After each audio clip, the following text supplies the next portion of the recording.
Allez, donc dans cette vidéo, on passe à l'exercice numéro 2 de la fiche d'exercice du chapitre 3, représentation des textes. Donc en fait, ici, dans cet exercice, on vous demande, en tout cas dans la première question, d'écrire une fonction qui prend en paramètre une lettre, donc un caractère de type str, un unique caractère de type str, donc une lettre parmi les 26 lettres de l'alphabet, en minuscule, et qui la renvoie, mais en majuscule. Donc par exemple, majuscule de petit a, ça doit renvoyer grand A. Majuscule de petit x, ça doit renvoyer grand X. Voilà, donc là en fait, il y a plusieurs façons de faire. On va dire la façon la plus naïve de faire, ça serait de mettre 26 if. Mais là c'est vraiment une solution, on va dire, assez catastrophique, un truc du style if lettre égale A, return A. Elif lettre égale B, return B. Etc. Et on ferait ça 26 fois pour les 26 lettres de l'alphabet. Donc on voit que c'est pas du tout pratique. Donc ici, cette solution, on peut l'oublier. Ensuite, la deuxième façon, ça serait d'utiliser ce qu'on appelle un dictionnaire, mais ça, on ne les a pas encore vus. Donc un dictionnaire, c'est quelque chose qui associe en fait des objets à d'autres objets. Bon. Mais là, pour l'instant, on n'a pas vu cette notion. Donc là, on va pouvoir utiliser le code ASCII de la lettre en faisant une remarque très particulière. C'est que si on regarde la table ASCII, donc là c'est la table ASCII voilà, qui contient les 128 caractères de cette table-là.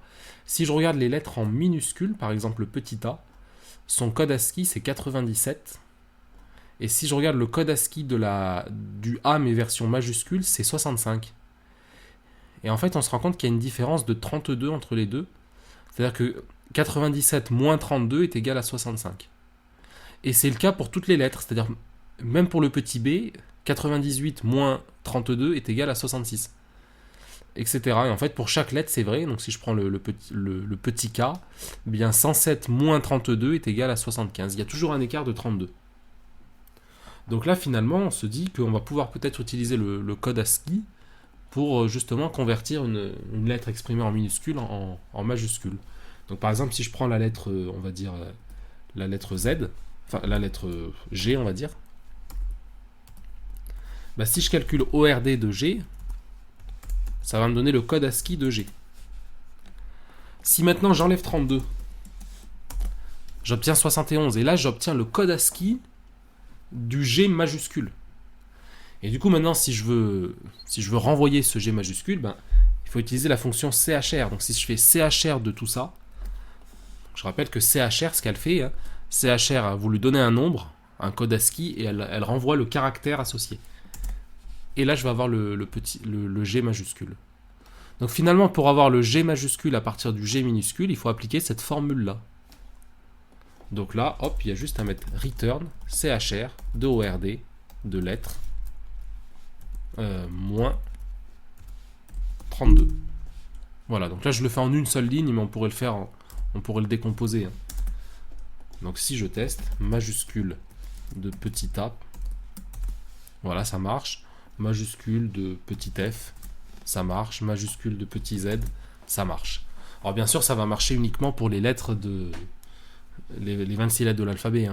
Donc si je mets un truc bizarre, si je mets un point d'exclamation, voilà, soit j'obtiens un message d'erreur parce que en retranchant 32, on est allé dans les négatifs, ou soit j'obtiens un caractère qui correspond à rien, y compris un caractère non imprimable, par exemple.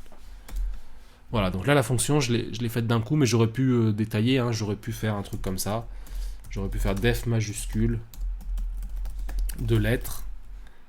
J'aurais pu dire, voilà, code ASCII de la lettre. ORD, donc là j'obtiens le code ASCII. Ensuite j'aurais pu dire code ASCII de la majuscule. Le code ASCII de la majuscule, bah, c'est le code ASCII de la lettre moins 32. Et après j'aurais fait return CHR de code ASCII majuscule. Voilà. Parce que CHR, quand vous donnez un code ASCII, ça renvoie le caractère associé.